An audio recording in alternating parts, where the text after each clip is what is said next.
everybody. Hey, man, how are you? I always like to catch you off guard. You never know what's going to happen. Hey, we're so glad you're joining us today. How are you, though? Seriously. I'm well. I like your shirt, man. Thanks, Looking buddy. good today. It's cold down here. I'm surprised you have It is freezing. I'm surprised you just have the T-shirt on. That's excellent. Man, we are excited to be with you. It is. I can't believe it's already episode 99. 99. And we'll talk about that in a second, but it is 99. Like You would 99. It's crazy. It was the fact that you started with such a high level of enthusiasm towards the camera. Like, I did. Hey, everybody. Hey, how are you doing? Yeah. Oh, yeah. I want to address you as well, man. Thank you.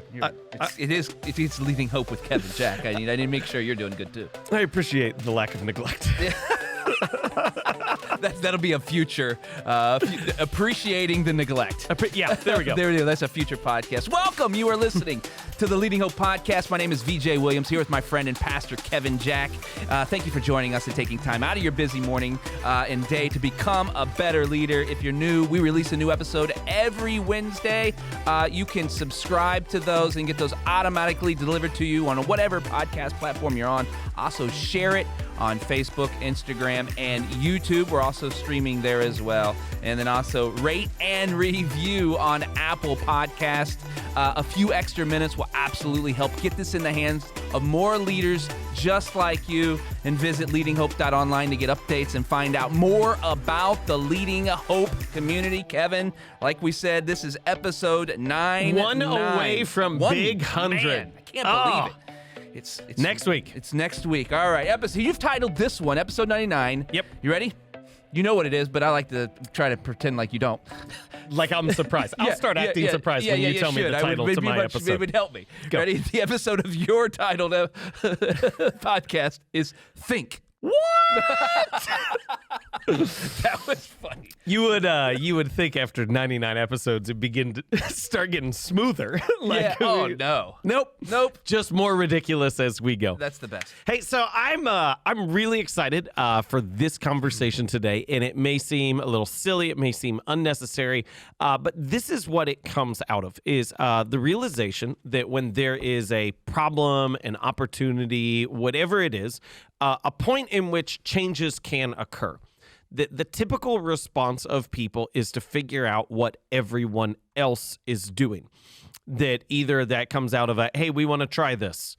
What's everybody else doing? We want to try this new initiative, sell this new product, whether it's like that in terms of a business context, or maybe you see another family operating a certain way, or someone who's a peer of yours doing something different. Like the majority of changes that are made come from either inputs or things that we see in other people's lives. Sorry, change my language. Either comes from things that we see in other people's lives, or we're presented with a chance to change something, and so we go researching everything else that's taking place. So you go, well, yeah, duh, that's what people do. What are you looking for?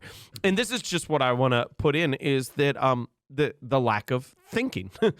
Most people, when presented with an opportunity to have a solution, do not spend any time thinking about what that solution could be. They just immediately go to, hey, what's everybody else doing? What could happen here? And here's my kind of like central belief, the core idea for this episode today, and that is, as the world becomes more scattered and impatient, the ability to think deeply and critically is a massive advantage.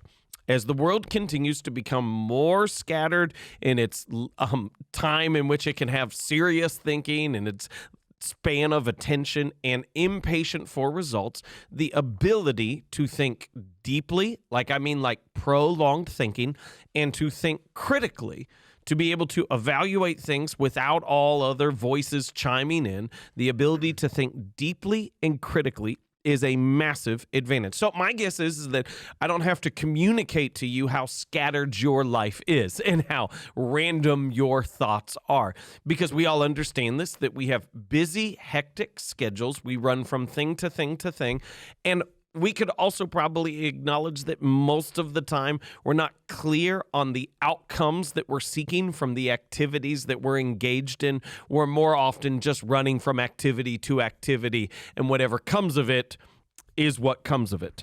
And so I just want to be able to say within that context in and of itself, being able to think is an advantage. And so here's my evidence of that in terms of why you can do this. And we're going to flesh this out in just a little bit. But if you've ever had a clear thought while you were in the middle of a shower, or you're taking a walk, or you're driving mindlessly, and all of a sudden something comes into your brain and you go, this is a great idea. I want you to know you can do this. Like, that's in you. That's a part of who you are. The problem is that you're not actually devoting adequate time to it. That we've been taught to research solutions. We've been taught to steal and copy. And I say all that as a good thing, but far too often we're not taught to go, hey, the solutions to the problems that you're facing and the ideas that you need in the future are in your head. And so often people don't think they can do that. They're like, I can't do that. But I would say it as, if you've ever had a clear thought in the shower or walking or driving or something like that, you can do this. 2 bits of evidence for this real quick. And then I want to see your thoughts on this as we carry this out. So famously, Bill Gates of Microsoft lore would twice a year get away for an entire week. He had a cabin in the woods, and it was his Think Week. And I don't mean this as just like he sat there for an entire week and just like thought really hard, like, let me try to think of everything I possibly can. Like, that wasn't what was taking place. He had documents and articles, and he was doing research, and he was doing all this other stuff. But this was his opportunity to get away from the chaos and the scattered nature of our weekly rhythms and to be able to go, I need to be able to think critically and deeply. One of the famous things that came out of one of these weeks is he was convinced that the internet was a fad that was here today, gone tomorrow. Oh, wow. Yeah, isn't that fascinating? And then whenever, during one of those weeks, he like really researched it, studied it, came up with his own independent thoughts and realized, no, this is the future. Yeah. This has all the potential. And so when he returned, massively shifted Microsoft's direction to be entirely focused on the internet. Wow. And I don't care if you're an Apple person or whatever on there. Like, you just acknowledge Microsoft is big. Yeah. Okay. Like, it has flourished. It worked. Even if you don't, there we go. Even if you don't like what they're doing, you can acknowledge it's a big deal. And I thought that was massive. One of the things that I am fascinated by when I write messages, and so this is something that I do weekly. I write a message and I write a podcast episode. Yeah. But especially when I write messages, when I talk to other pastors and I talk about their research process, how many of them don't have any time in which they're thinking? Oh, wow.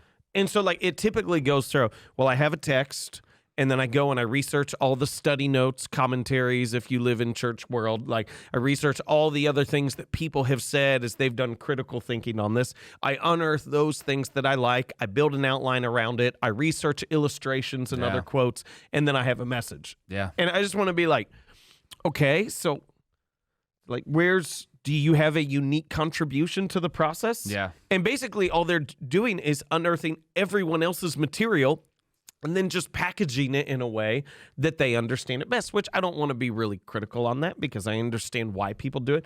But to go, like, you can, like, there's no time that you're actually going, what does this mean? Yeah. What am I seeing? What am I understanding? And I shared those two things just for you to be able to see that, like, this ability to think deeply and critically is lost in our day. Like, it really is. People don't see this as something significant, important. They go, if I research other things, that's a shortcut to the solution, so I don't have to think critically at all. And to go, someone else's idea for your given problem may not be the best idea. It may be in you, and yet you've never spent time to think about it. That's good. What do you want to jump into? I've got more. Yeah, I mean, why don't we do that? Like, why aren't we spending the time that everyone has? Here's the thing: everyone has a thought or a something in the back of their head that says, "I could probably help." Solution this problem. Why don't we spend time? So here's developing that thought. Here's my hunch. My hunch is not because our lives are so busy. And I know that's the easy answer. It's a bad word. Is to go on No, busy. Oh, gotcha. I'm speaking to myself. So we're on a roll. So my hunch is not because our lives are so busy. My belief is that people don't think they can do it. No.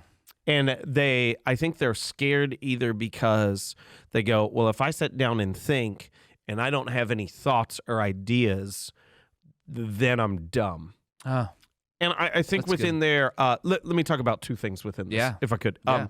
So I think within there is this understanding to go, you have to be willing in any area of life to be bad at something in order to become good. You're not going to start good. You have to be willing to be bad at something if you want to become good at That's it. good. Thinking is the same way.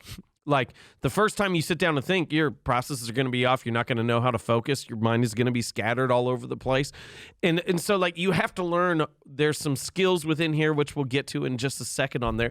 You have to learn how to be bad on it if you want to become good in thinking critically. The other reason why I think that people don't do this, V, is because I don't think anyone would actually verbalize it this way, okay? Yeah. But I think this is the thing that is buried within there on the, well, I'm not going to be good at it. And that is our brains have been so destroyed because of our fleeting attention spans, multitasking, and 1,000 other things that we assume our brains are so damaged that they can't think critically.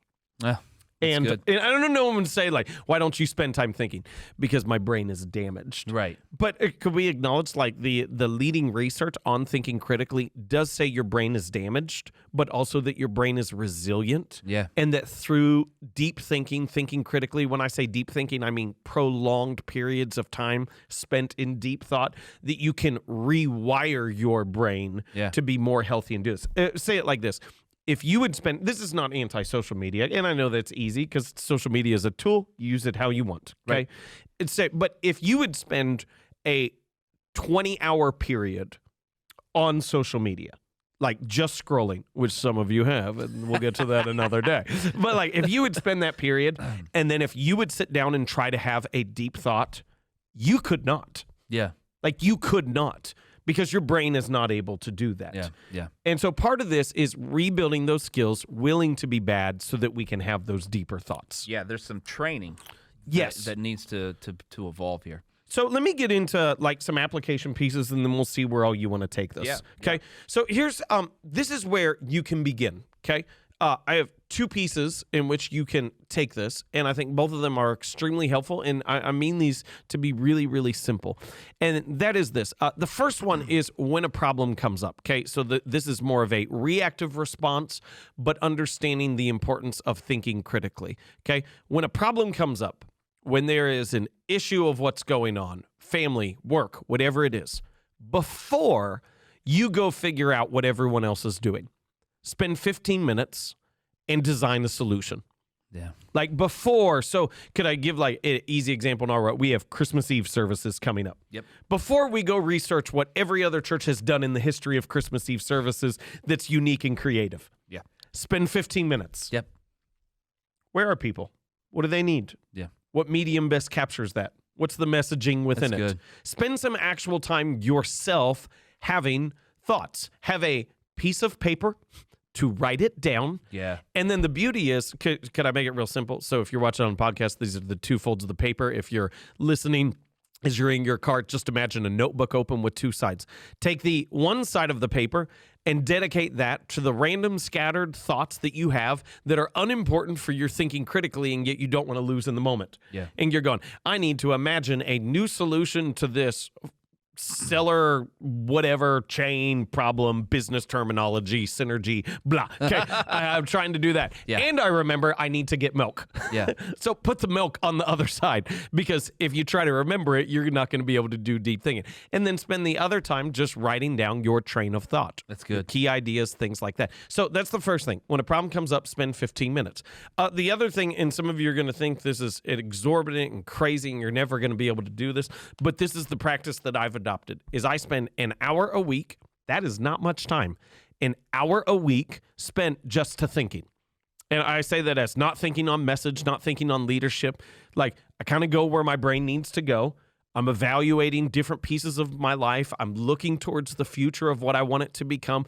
Like naturally, I'm going through. I don't have a list of questions that I'm working through. Okay, that may be helpful. Maybe we'll do this. Episode 199 will be Think Again. Think again. And I'll take you through questions that I'm actually working through. But to spend an hour a week with a notebook open and just giving that time over to thinking and seeing where your brain is at. And if nothing else, even if you don't have brilliant ideas in that moment, you will be rewiring your brain to not be scattered, to not have a short attention span, and to think deeply in the moment. It's so good, man. Lot to unpack. Tons of content today. I didn't realize that you had that much content. That is fantastic. Thanks, buddy. I'm going back to episode 199. I've already got a title for it. Oh, yeah. Episode 199 is going to be titled, Everything You Thought About Thinking is Wrong. Oh, I like it. There we go. So look for that in 2 years. Hey, Lisa Carey has a question. Yeah, Lisa I don't want to Carey miss did. it. Yeah, I do That's a have great that. question. How do you? Thanks, Lisa, for the question. How do you think prioritization impacts ability to think deeply and critically? Yeah, Lisa, I don't know if I'm going to answer this question directly. Okay, so you can re-comment, or if I don't get this right, is to say I think prioritization. So 2 aspects of it is to go. First off, you need to know when you're best. Yeah. In the day. Like, I mean that literally. Like, you need to know when you're best. Not all our brains, lives, biorhythms are wired the same. And so I do my deep thinking in the morning.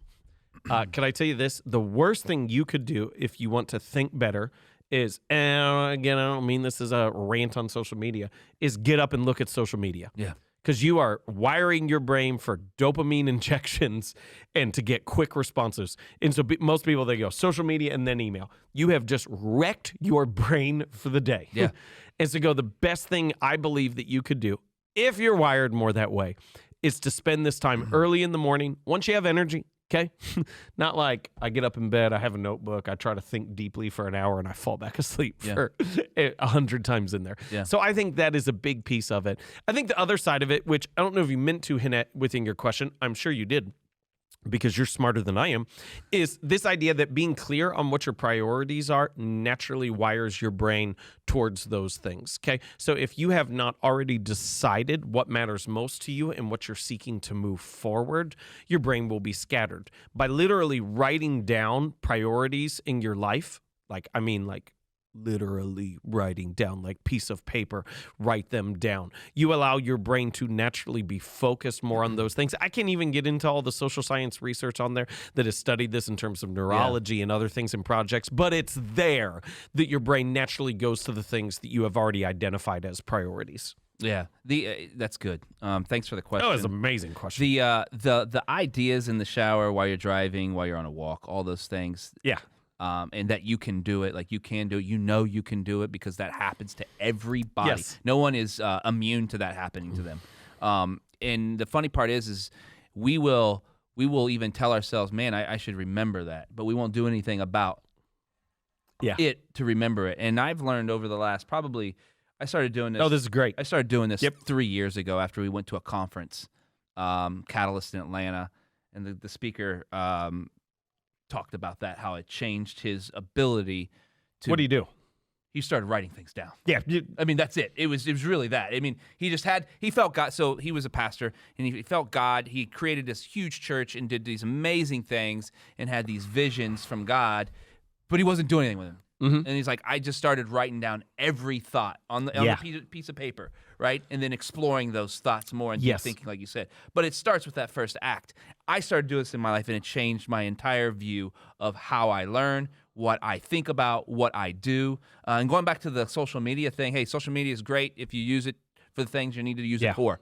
But if you have problems in the morning, get it up. They've got these little things on your phones that you can just screen time, right? Every phone has it, Android and iOS. Just go on there, set your time to after you've already started work to look at Facebook, right? That way you just close yourself out. I love what you just said there. You just made me laugh. I mean, it's a great thing. But like, don't get on Facebook until after you've started work. Yeah, do it. But that's the reality of what people do, and we understand it. That's exactly I think, right. and this is probably the best way to close it out. What you just said there of writing it down, you must understand, and if I could communicate anything in this episode, please let it be this. Your thoughts have value. Like, your thinking is important. For some reason, we value everyone else's thoughts over our own. and to be able to say here, no. The reason why it is important that I spend time thinking and not just researching, the reason why it is important that I spend time thinking deeply and critically is because my thoughts have value. Someone else's thoughts are not inherently more important or better than my own. And I want you to have a practice that would value that, because I believe it's a massive advantage in what you're doing and what you're seeking to accomplish. But I think it's also important for you to have a coherent and clear life that you desire. That's good, man. There's not much left in this episode. I'm going to have you wrap it up in just a second, but I just wanted to say this one thing that you said, and I don't know if this was part of your notes or not, but you said this. You have to be bad at something before you become good at it. Yeah. That sounds really rudimentary. Yeah. But people don't think. Oh, it's so true. People don't think it. No, that's So exactly just right. know that. You're not going to do this overnight. You've got to prioritize it, make it a part of your life, and move forward. Wrap up this episode 99. Think. Yeah, I want you to imagine this. I want you to imagine somebody walks by your office or something like that.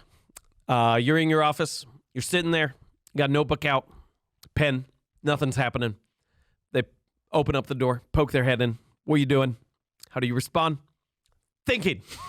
It feels weird, but that is literally one of the most important things you could do. Thinking. There it is, episode 99. Thank you so much for joining us today. If you're new to the podcast and haven't yet subscribed, it would mean the world to us if you did that now. Also, post about it. Rate and review. You won't believe how that helps get this podcast in the hands of so many more leaders just like you who want to become better leaders.